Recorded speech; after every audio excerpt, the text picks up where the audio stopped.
there was a package on the front porch. The package said it was for Bella and Eddie Grimboli. The word fragile was marked on the edge, so I opened it carefully.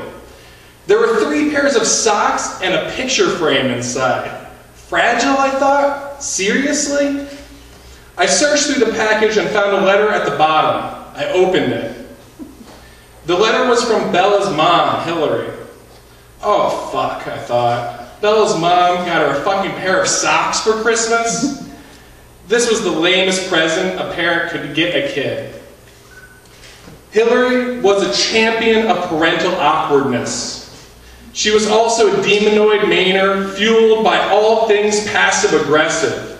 So I wasn't really surprised by the box of Christmas socks, but my heart still ached for Bella. I called my father and I told him about the box of socks. He was appalled and heart-achy for Bella as well. What are you going to do, he asked. Should we take her out to dinner? Dinner was his answer to all things sad and painful. But this was going to take a lot more than fancy dining. There's only one thing I can do, I said. I got dressed and I got in my Jeep and I drove to Goodwill. The place was packed.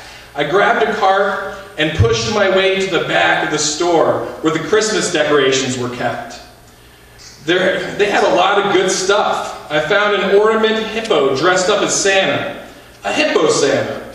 I'd never seen a hippo Santa before. It seemed like an obvious animal to turn into Santa, but I had never seen it done. I was excited and it was only $2.99. I grabbed that and a bunch of candles and tacky Christmas decorations. I bought her some cookbooks and random kitchen shit. Then I rushed to the counter. The woman behind the counter was large and friendly looking, except for a growth on her face. It was the size of a candy corn, but it was pink, very pink. I wanted to reach out and touch it, but I didn't. I didn't touch it. She caught me staring, though. She could tell I wanted to touch her growth. I think I made her a little nervous. $50.60, she said. Holy shit, I said. I passed her my debit card. I wasn't sure Bella and I even had any money in our account, but I gave her the card anyway. It went through. Fuck, I thought. Bella's gonna be so pissed. This plan really backfired. I drove home and set up the decorations. I hid the presents in the back of my Jeep. Belle came home around 8. She was exhausted. As soon as she opened the door, I hugged her and kissed her and sniffed her and grabbed her butt. She laughed. She told me about her day. A kid had swallowed a light bulb and had to get sent to the emergency room. How is that even possible, she kept saying. I didn't know what to tell her. Then she saw the package her mom had sent. She opened it. I was expecting her to get teary-eyed, confused, and hurt. I was expecting rage. I was expecting deep sadness. I was sure all the sadness from having a shitty mom would erupt and ghost shrapnel from her soul would fly around our apartment. I watched her open the package. Part of me wanted to jump at her and yell, "Don't do it!" and tackle her and hold her and tell her I love her and her body and her big warm butt. But I didn't. I sat there. I watched her open the package. She held the socks up. Oh, cool! I needed new socks. You like the socks? I asked. Yeah, they look really warm. Then she noticed the decorations. What a nice thing to come home to, she said. She noticed the hippo Santa and laughed. The house looks great, she said. I thought your mom's shitty present would upset you, so I got you a bunch of shit to cheer you up. She liked that. It made her laugh. It was the biggest, goofiest laugh. She jumped on my lap and I held her. It gets really raunchy at that point, so I'm going to stop reading. It's, you know, sex scene. Anyway.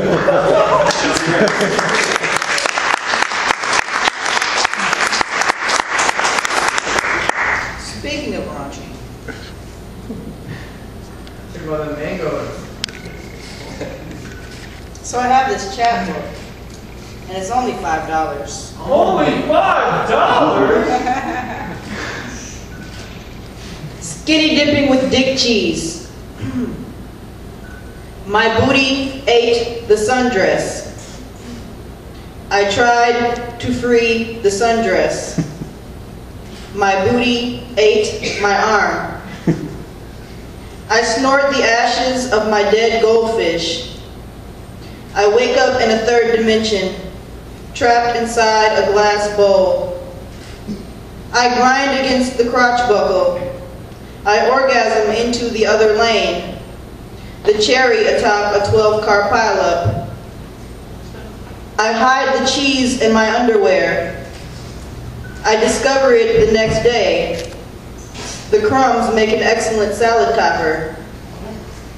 I draw pictures of you naked. I hide them in obvious places.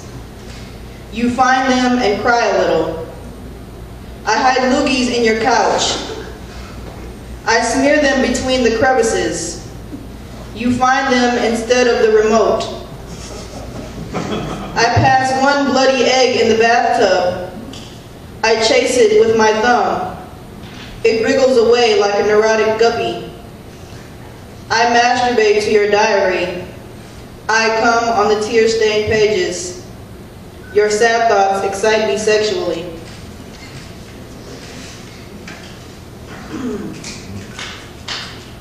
Thanks, one person. Palindrome mandala. The leaf is dead.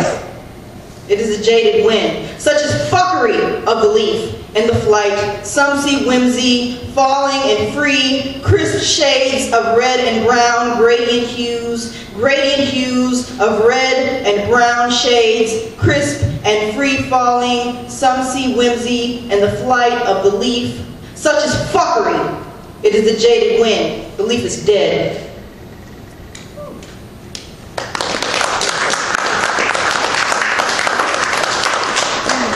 Ass clapping for John Denver. We thick tongue, we eater of children, we shallow dish fat, we golden palms, we paliform spangle, we warping hand-shaped palmite palter, we moist in all parts, we nipple-shaped projection, we pappus mock moon, we sorry, we parasite vomit, we titmouse, we young salmon, we paint thick, we pussy pop, we Christian of chin, we hang horse by the legs, we imaginary solution, we shaped like a kneecap, we coxswain, we pavonine, we full of cows, we pedestal, we petty toes, we poppy red.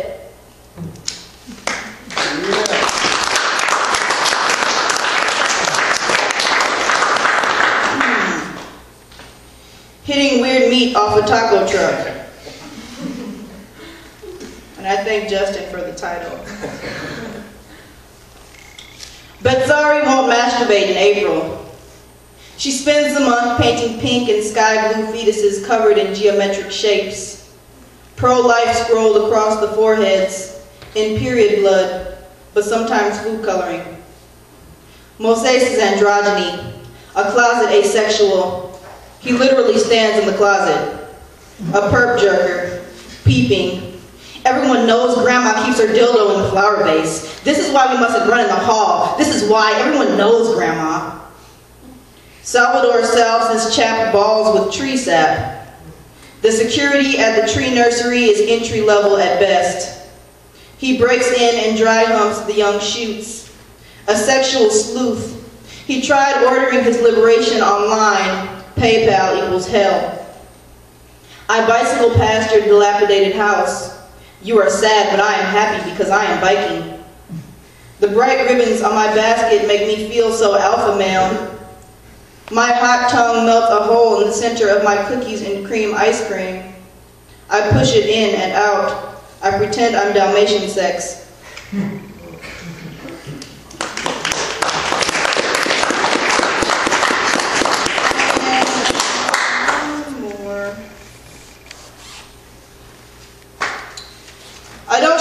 pussy a defense. No city ordinance can citation the height of my woman weeds. My pubes are a feminist protest of 1,000 mighty women locking arms in solidarity. You want to scale my fence, enter unannounced, jump around like a metalhead in a mosh pit, but no sir, my cervical sanctuary is no mosh pit. It is a Mexican bakery filled with sweet dulce de leche, but you will not bake your bread here. You will not crack my eggs or pour your sour man milk inside of me, because my pubes are a barbed wire fence cultivated to macerate your flesh.